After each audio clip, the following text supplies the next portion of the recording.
جینا وہاں پسند ہے، مرنا پسند ہے۔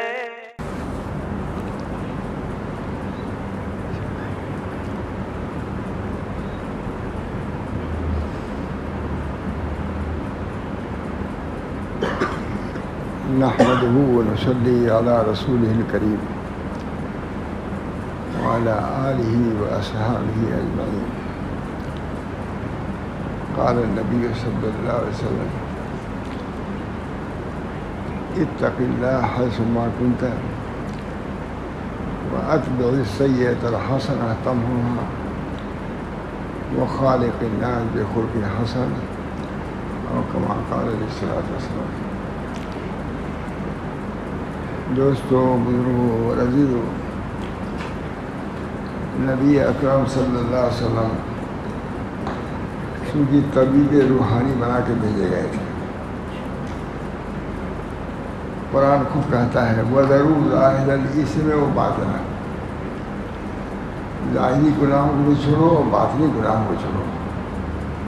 معلوم ہوا کہ امراض دو قسم کے ہیں، بیماریاں دو قسم کی ہیں، گناہ دو قسم کے ہیں، ایک ظاہری ایک باطنی۔ اللہ تعالیٰ ارشاد فرماتے ہیں وَذَرُوا ظَاهِرَ الْإِثْمِ وَبَاطِنَهُ۔ اس کو تقریب بھی نہیں سنی، ہم نے ایک مدرسی معاملہ صاحب سے سنی تھی اس پر۔ وَذَرُوا ظَاهِرَ الْإِثْمِ وَبَاطِنَهُ، ظاہری گناہوں کو بھی چھوڑو اور باطنی گناہوں کو بھی چھوڑو۔ ظاہری گناہ ظاہر ہے اور باطنی گناہ کیا ہے؟ میری طرف سے یہ حسد ہے، کبر ہے، بغض ہے، کینہ ہے۔ اس کا حضرت تھانی وغیرہ نے شمار کیا، بتلایا ہے۔ ظاہری گناہ تو طبیب لوگ بتلاتے ہی رہتے ہیں، ظاہری ڈاکٹر لوگ، اور باطنی گناہ کو خود اللہ نے بیان فرمایا، اللہ کے رسول صلی اللہ علیہ وسلم نے بیان فرمایا، اور جو طبیبان باطنی ہیں وہ بھی اس کا ذکر فرماتے رہتے ہیں۔ قصد السبیل وغیرہ میں بھی اس کا ذکر ہے، باطنی گناہ۔ ایک مولانا کی بات یاد کرتا ہوں، کہتے ہیں ان کنتم تحبون اللہ فاتبعونی۔ اس آتا میں کسی نے محمد احمد صاحب کہتے تھے میری اتباع کرو، ظاہری تعلیمات میں بھی اور باطنی تعلیمات میں بھی۔ حضرت فرماتے ہیں سنن ظاہرہ میں بھی اتباع کرو اور سنن باطنہ میں بھی اتباع کرو۔ محمد احمد صاحب ظاہری گناہ ظاہر ہیں، اس میں باطنی گناہ کو بھی چھوڑو۔ میرے دوستوں، بزرگوں، نبی اکرم صلی اللہ علیہ وسلم روحانی طبیب بنا کے بھیجے گئے تھے۔ ان سے تریم منقطع ہو چکا تھا، حضور اللہ صلی اللہ علیہ وسلم نے اس کو زندہ فرمایا۔ ورنہ کتنی جہالت تھی، اس دور کو دور جاہلیت کہا جاتا ہے، باطنی چیزوں کو جانتے ہی نہیں تھے۔ کبر کی کیا مذمت ہے، حسد کی کیا مذمت ہے، قتل و قتال عام تھا، پرسا پرس سے انتقامی جذبہ رہتا تھا۔ نبی اکرم صلی اللہ علیہ وسلم نے آ کر کے ان تمام چیزوں کو دفع فرمایا، علاج فرمایا، جاہلیت سے نکالا اور دور عالمیت کو لے آئے، کمال کیا۔ سب سے بڑا کمال حضور صلی اللہ علیہ وسلم کا یہی ہے کہ جہل کے میدان سے نکال کر کے علم کے چوٹی پر پہنچا دیا۔ وہ صحابہ کرام جو کچھ نہیں جانتے تھے، امی تھے، مگر بڑے بڑے جو مہذب ممالک تھے ان کے سامنے گفتگو کرنے لگے۔ روم اور فارس ان کے سامنے کچھ نہیں رہے، اسی حال میں امیت کے حال میں ان کا جواب دیتے تھے۔ یہ نبی صلی اللہ علیہ وسلم کی تعلیم۔ علمنی ربی فاحسن تعلیمی وادبنی ربی فاحسن تعلیمی۔ ادب، لحاظ سب کچھ سیکھا۔ بادشاہ کے بیٹھا ہوا تھا گھٹ دیے ہوئے، نہایت شاندار صحابی ایک گئے ہیں، فرش ریشمی بچھا ہوا تھا، مسل لگے ہوئے تھے، گھوڑوں کو لے کے گئے، روتے ہوئے چلے گئے۔ گھوڑوں کے لگام کو رسی کو باندھ دیا اس میں مسلط اس میں۔ کسی نے کہا یہ آپ کیا کر رہے ہیں؟ ہم عجمی لوگ ہیں، اس کی یہ مذمت کریں گے، عجمی لوگ یا عربی لوگوں کی مذمت کریں گے. کہا کیا ان احمقوں کی وجہ سے میں اپنے نبی کی سنت کو چھوڑ دوں؟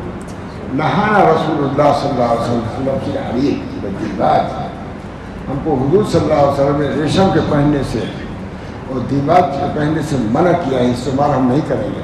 بیٹھا ہوا بادشاہ ہے، وقت بیٹھا ہوا ہے، لیکن اپنے معمولی لباس میں گئے اور اٹھا کے چلے گئے. یہ اپنے دین سے محبت کی بات ہے اور نبی اکرم صلی اللہ علیہ وسلم کے کمال کی بات ہے کہ تعلیم کے بھی اعلیٰ مقام پر پہنچایا اور تعدیب کے اعلیٰ مقام پہنچا دیا ہے. ادب ظاہری کیا ہے، ادب باطنی کیا ہے، حضور نے سکھلایا.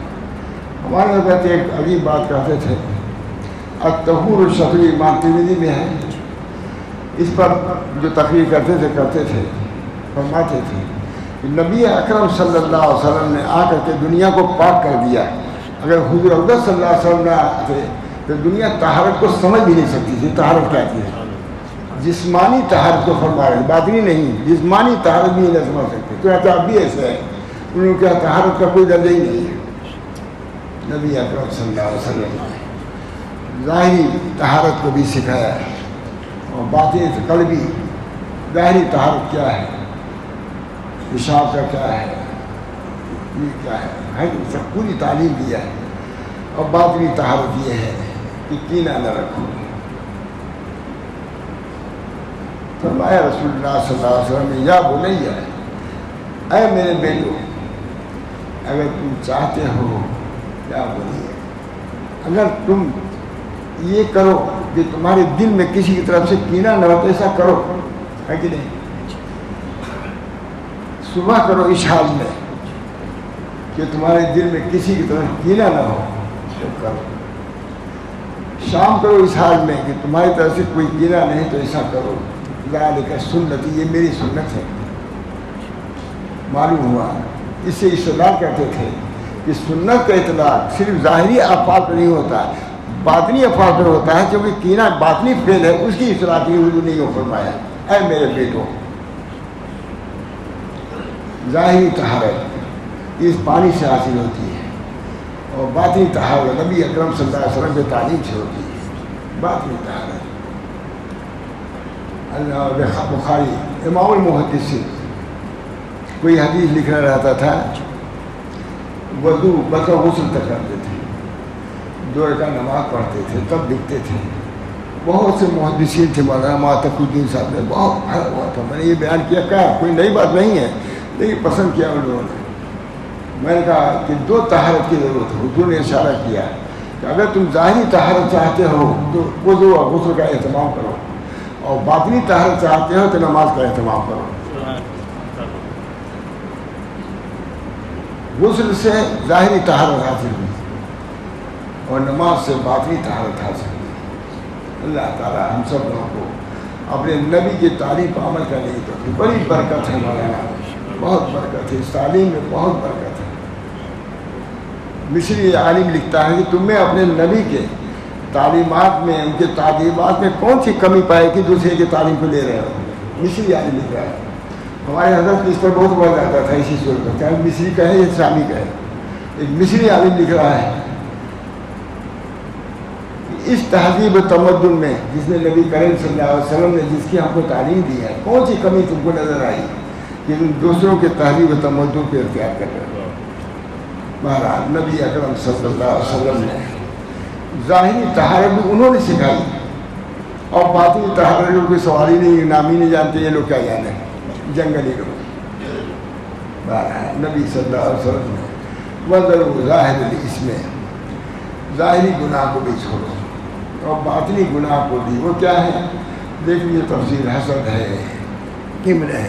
معلوم ہوا کہ طہارت صرف وہ کافی نہیں ہے جو آپ نے غسل کر لیا، وضو کر لیا، بلکہ طہارت وہ ہے جو کینے سے پاک ہو، حسد سے پاک ہو، کبر سے پاک ہو. اس کی طرف مستقل محنت کی ضرورت ہے. جیسے اس طہارت کے لیے پانی بھریں گے، لے آئیں گے، تب تو طہارت آتی ہے. کپڑا اتاریں گے، غسل کریں گے، اس کے لیے بھی کچھ محنت کی ضرورت ہے.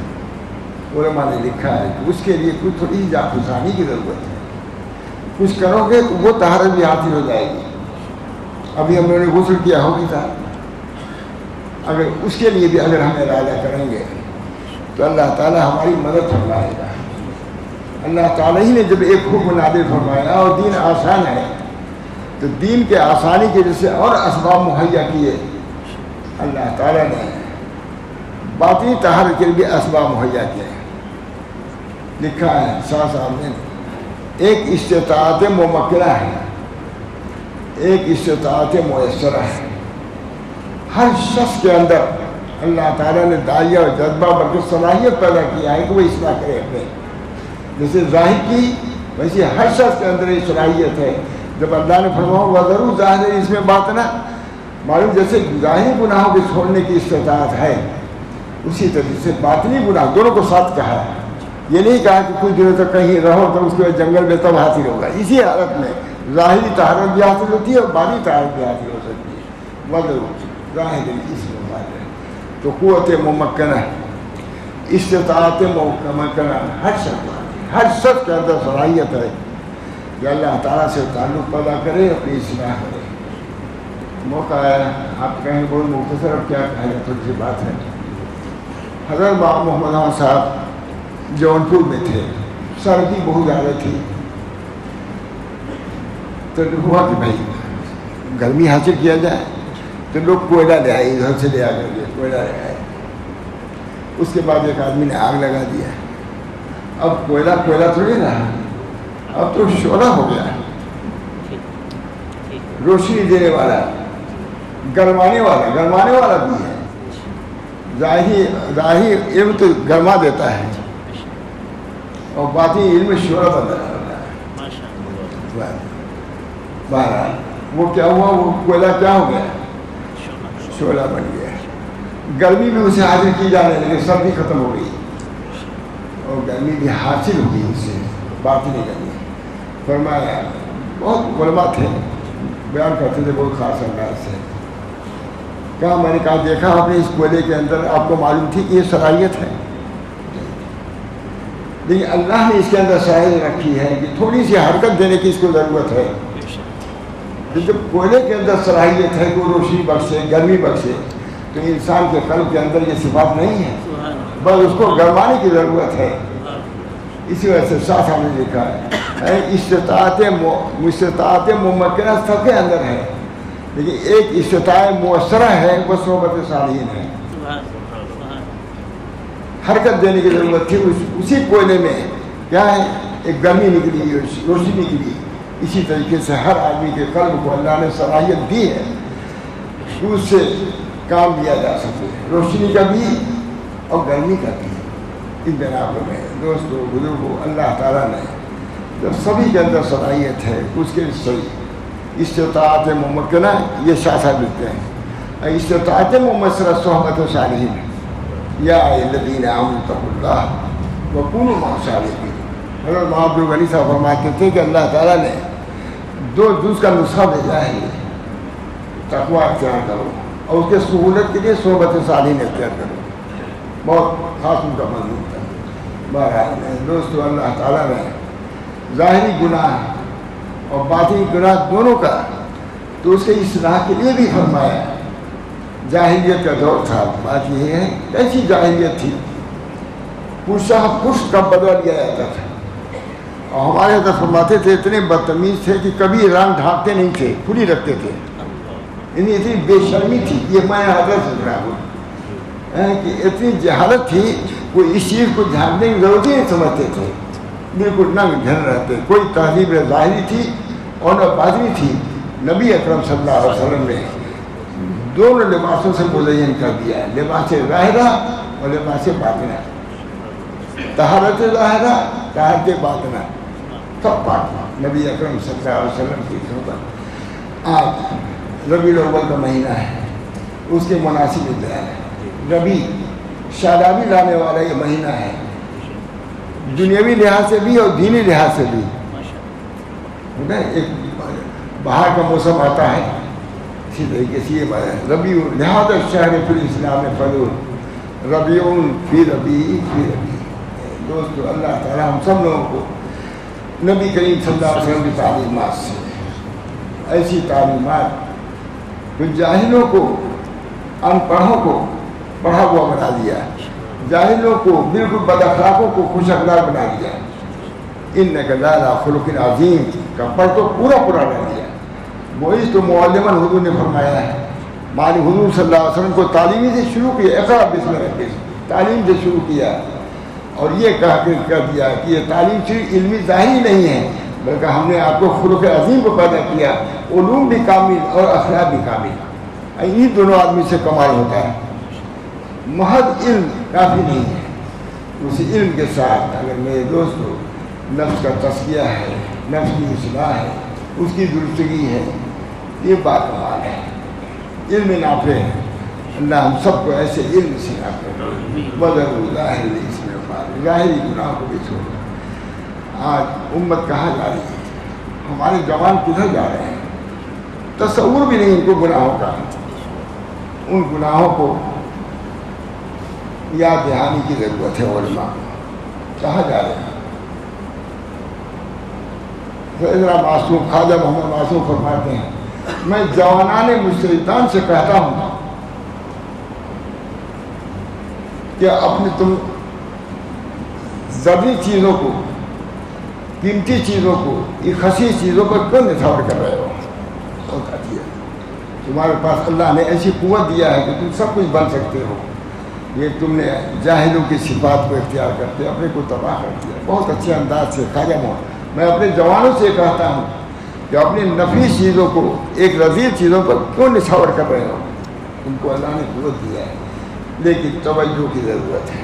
ظاہری گناہ بات حسد ہے، کینہ ہے۔ مجھ صاحب میں نے کینیڈا میں تقریر کی ایسی حسد کینہ کا وغیرہ، تو مجھے مولانا عبداللہ کافوری ہوئے تھے، تو میں نے کہا مولانا آج میں نے اسے بات بیان کیا، یہ لوگ کہیں گے کہاں ہے کینہ کبڈ کبر وغیرہ کی بات شروع کر دیا۔ کہا انہوں نے کہا کہ آج ہی تو اچھا بیان ہوا ہے۔ میں کہا ٹھیک ہے، میں کہا ٹھیک ہے، یہیں سے سب سپلائی ہوتا ہے، ہم لوگ ملکوں میں تو یہی سب چیزیں انہی لوگوں سے سپلائی ہوتا ہے۔